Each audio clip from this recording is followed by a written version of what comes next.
We have a quadratic inequality. We've got the terms on the left side and the 0 on the right side, list factor. Right, critical values are the values of x that give us 0 here. Now let's draw a number line. If we can, we'll draw a number line, label it x, and we'll mark our critical values. Now because this is the equal, I'm going to put closed circles here, or square brackets.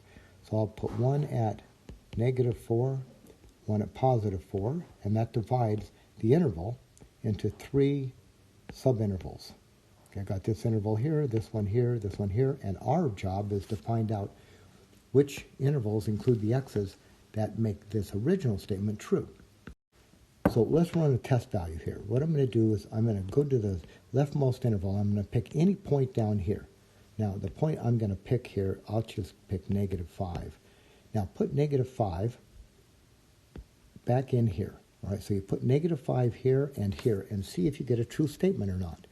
So look, if you put -5 here, now you're just looking for the sign. You don't really care about the number.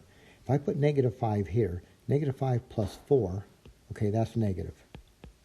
And then if I put that -5 here, I get -5 minus 4, that's -9, that's negative also.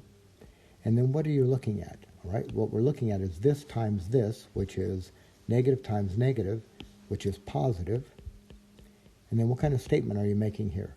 Positive? This is positive, greater than 0, that's true. So that's a true statement. All numbers down there give me a true statement. So they are solutions. Now let's go over to this next interval here. Pick any number in here. -3, -2, 3.5, whatever you like. I'm going to pick 0. So I'm going to pick 0. It's easy to work with. And, all right, so that's going to be a 0 here. Now if I put 0 back into my expression here, my factored form, put 0 here, 0 plus 4 is positive. And then what about here? 0 minus 4, that's negative. Positive times negative is negative. So what I'm saying is that positive times negative is negative. So that's this. Positive times negative is negative. If I pick any number here, pick any number in that interval, -4 to 4, put it in here, I get a negative number. And then what statement are you making? You're saying that negative is greater than 0. Well, that's false. So no solutions there. Now let's come over and try this rightmost interval.